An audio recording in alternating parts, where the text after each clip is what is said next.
Assalamualaikum dulur, kembali lagi di MLK Motovlog, satu-satunya motovlog yang Aremania banget. Kembali lagi di konten julid, konten dimana membahas hal-hal yang aneh-aneh seputar otomotif. Oke, tanpa berlama-lama langsung aja kita cus ke videonya.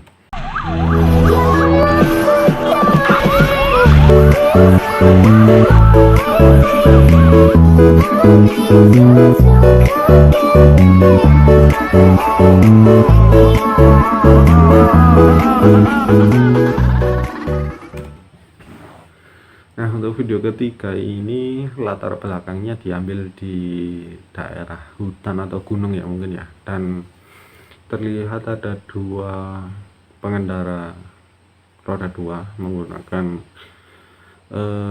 roda dua jenis trail, mungkin off-roader ya, para off-roader. Dan saya nggak tahu ini lokasinya di mana, tapi kita tonton aja.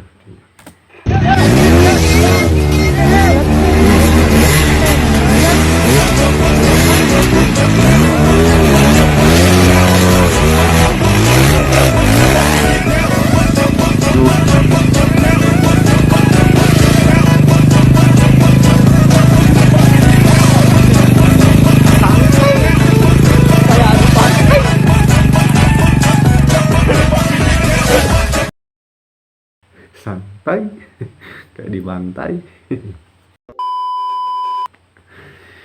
Ya, ini konten kayak gini memang banyak banget sih yang bikin, dan kadang malah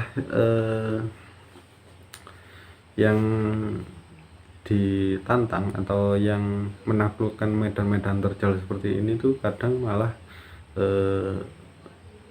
bocil atau bocah yang belum punya SIM tapi tinggalnya di daerah, memang daerah pegunungan gitu ya. Saya juga pernah lihat yang video yang seperti itu, dan ya kalau dibahas dari segi lucu-lucuan ya emang lucu sih. Maksudnya diperlihatkan kalau di video sebelumnya tadi kendaraan jenis trail, model-model KLX atau CRF itu sulit banget ya kayaknya, bahkan dibantu dengan ditarik sama orang lain gitu ya. Intinya CRF sama KLX aja kesulitan, tapi entah bagaimana ceritanya ini ada pengendara Supra, yang entah Supra atau apa ya, cuman motornya motor bebek, dan ya dengan mudahnya lewat gitu. Kalau dari segi lucu-lucuan ya emang lucu sih. Maksudnya motor yang dibuat atau didesain oleh pabrikan untuk medan yang sulit aja masih kesulitan gitu, terus kenapa motor bebek yang cuma modal ban trail bisa melahap medan yang sama dan terlihat lebih mudah gitu. Kalau tapi kalau dibahas serius ya, sebenarnya memang ada dua faktor sih yang menjadi penentu kenapa kok seringnya itu motor bebek malah makin ganas gitu kalau di medan sulit ya. Ya nggak cuma motor bebek sih, cuman di video-video yang saya tonton itu kan seringnya memang motor bebek ya. Motor bebek cuma modif ban trail aja, dan yang off-roadernya memang kebanyakan ya pakai trail murni gitu, bukan bebek yang dipakai ban trail gitu. Nah, ada dua faktor sebenarnya yang menjadi, kalau dibahas serius ya, ini kalau mau dibahas serius sebenarnya ada dua faktor yang bisa menjadi alasan kenapa motor bebek dan trail itu menjadi lebih ganas gitu di medan yang sulit. Yang pertama tentu kalau ini masalah skill ya, atau masalah jam terbang gitu. Kalau orang yang rumahnya atau tempat tinggalnya di daerah situ kan pasti sudah hafal jalan, bahkan ketika hujan lebat sekalipun itu orang pasti sudah nemulah titik-titik di mana jalan itu bisa dilewati gitu, di mana titik-titik yang enggak membuat ban itu licin atau meminimalisir selip dan lain sebagainya, yaitu mereka udah lebih tahu lah daripada kita. Nah, faktor kedua yang cukup masuk akal juga karena bebek itu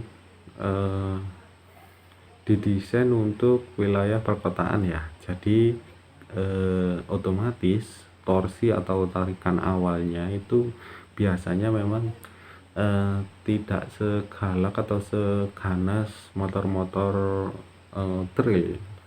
Kalau motor trail biasanya kan gigi 1, 2, 3 itu pendek-pendek ya, alias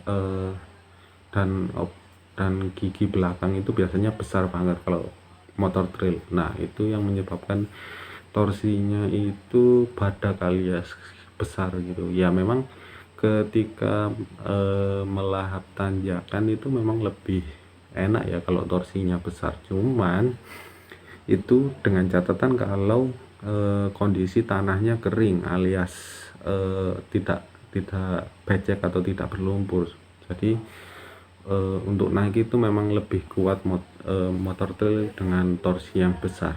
Cuman perlu digarisbawahi kalau torsi terlalu besar itu yang jadi masalah adalah ketika jalanan naik dan tanahnya berlumpur atau becek atau habis hujan atau ketika hujan lebat. Nah, torsi yang besar itu malah justru membuat ban itu muternya cepat.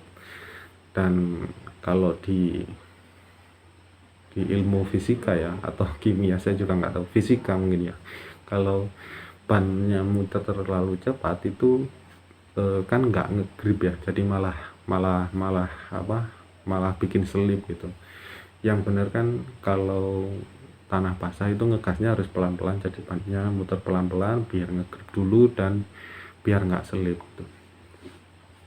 Nah, sementara motor bebek kan torsinya kecil ya, torsinya kecil, torsi kecil, terus